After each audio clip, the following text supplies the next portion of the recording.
이제 독립성 룰에 대한 거 이제 한 2개만 더 정리하면 에틱의 가장 중요한 점들 독립성 룰이 끝납니다. 6-3번 먼저 볼게요. 자, former partners and former association with client라고 돼 있는데 요 말을 기억하지 말고요.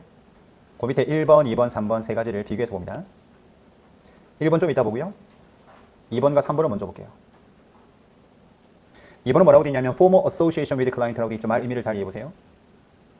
클라이언트의 그 이전에 내가 뭔가 associate 돼 있는 관계에 있었다는 소리잖아요. 그럼 지금 계속 클라이언트에 있는 상황이에요? 아니면 클라이언트에서 근무를 했거나 일을 했다가 나온 상태예요? 나온 상태인 거예요. former라고 돼 있으니까. 근데 3번은 어떤 상황인가 봐요? employment with an attestation client라고 돼 있죠. 이 두 개를 잘 비교하셔야 돼.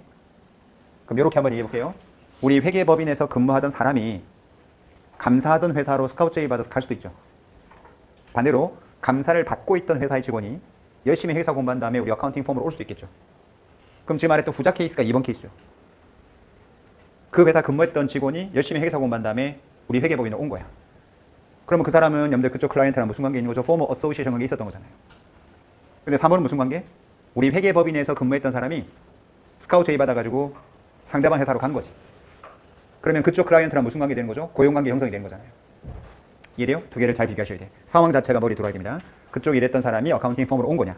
어카운팅 펌에서 근무하던 사람이 그쪽으로 간 거냐? 그 두 개 잘 비교하고 3번부터 먼저 볼게요. 일단 처음 5줄부터 먼저 한번 읽어볼게요. 일단 먼저 읽어보세요.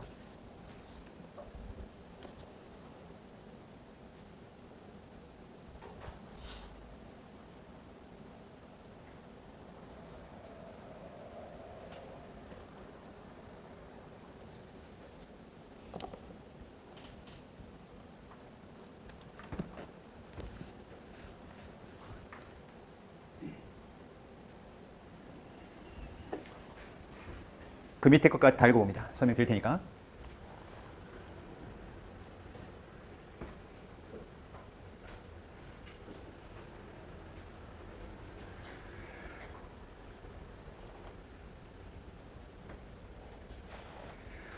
우리가 독립성에 대한 규정을 배우면 이제 저 보세요.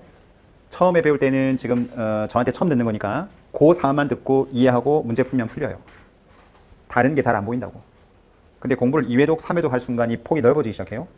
그러면 처음엔 헷갈리지 않았던 게 헷갈리는 과정이 그 다음에 더 나오기 시작한다. 그러니까 공부를 더 하면 더 쉬워지는 게 아니고 처음에는 더 어려워지는 순간이 와요.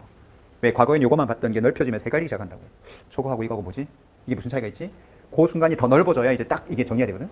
근데 보통 헷갈릴 때 가면 떨어져. 자기도 머리 정리 안 된 상태에서 그러면 대강 그냥 외관상 외우고 들어간다고. 근데 또 야무지게 자기가 헷갈렸다가 문제 나온다. 이게 참 문제가 좀 특이해요. 그까지 다 클리어를 해야 되는데 자, 지금 우리 뒤죽박죽 될 거다 생각했던 게 아까 읽은 거하고 아까 배운 거 내가 조합해 볼게. 아까 우리 회계법인의 파트너나 멤버가 저쪽 회사 매니지먼트 펑션 근무하고 있으면 원래 안 되죠. 이건 회계법인 다니고 있을 때 회계법인 다니던 사람이 거기에 뭐다 매니지먼트 디렉터나 오피스로 근무하고 있으면 무조건 안 된다야.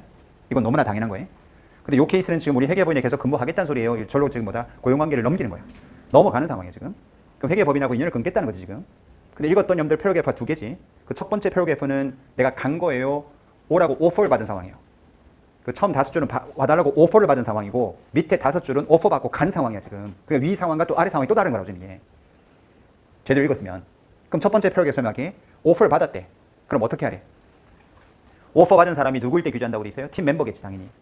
그럼 그 사이트에 가는 대표적 사람이 팀 멤버들 그 다음에 최고 책임자. 그 사람이 그쪽 회사에 오퍼를 받았다. 그러면 나는 팀에서 빠지라는 거예요. 오퍼 받는 순간. 그리고 내가 오퍼 받았다는 사실을 회계법인 내부 뭐다 퀄리티 매니지먼트 담당하고 있는 부서 있죠. QC 부서에 보고를 해야 돼. 나 오퍼 받았다고. 됐죠? 그래서 더 이상 나는 거기 안 갈 거다 라고 확정되지 않고서는 절대 팀에 다시 뭐다 조인하면 안 된다는 거예요. 그 정도 이해할 수 있잖아요. 그렇게 이해하고 5줄 읽으면 다시 이해가 될 거라고. 볼게. 위에 5줄. 액션 취하라는 거예요. 상대방 클라이언트한테 인플로이먼트 즉 오퍼를 받고 갈까 말까 고민하는 상황.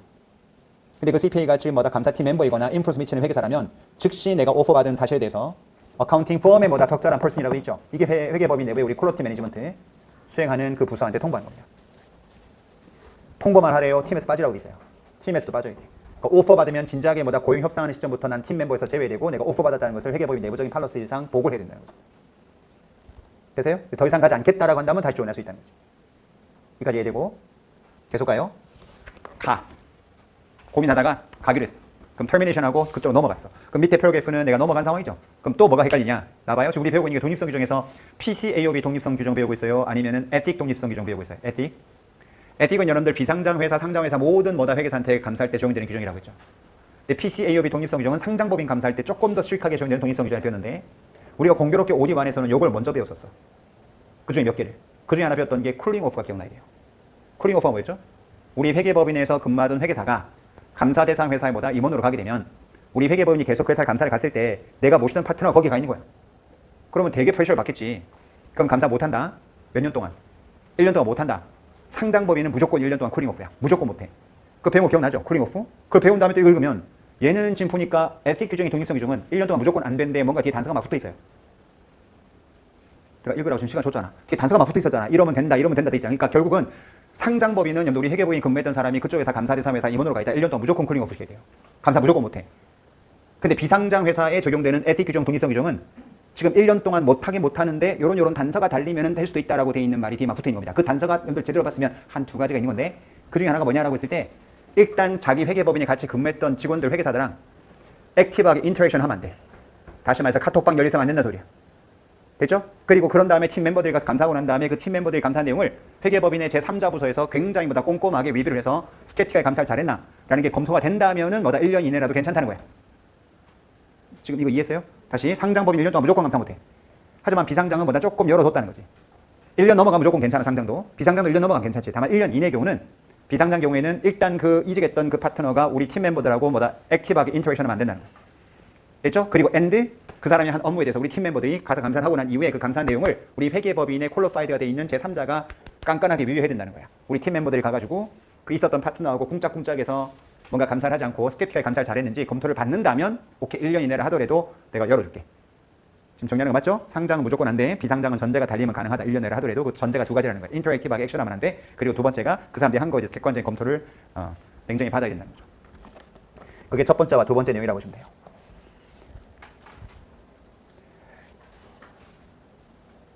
됐죠? 그래서 두 번째 패러그래프 다시 봐봐. individually key position으로 갔어. 클라이언트에 1년 이내 회계법인 간두고 그런데 팀 멤버들하고 significant하게 인터랙션 하고 있으면 독립성 무너진다는 겁니다. 그래서 반대로 말하면 인터랙션 안 해야 뭐다 독립성이 뭐다 만족된다는 거죠. 1년 이내라고 1년 이내인 경우에 그리고 unless라고 돼 있으니까 뭘 해야 된다는 거예요. 독립성 유지하려면 객관적인 사람이 검토를 꼭 해야 된다는 거죠. 팀 멤버들이 가서 스킵티컬 감사를 잘했는지. 그래서 두 가지 단서가 달리면 괜찮다고 제가 의역해서 말씀을 드린 거예요.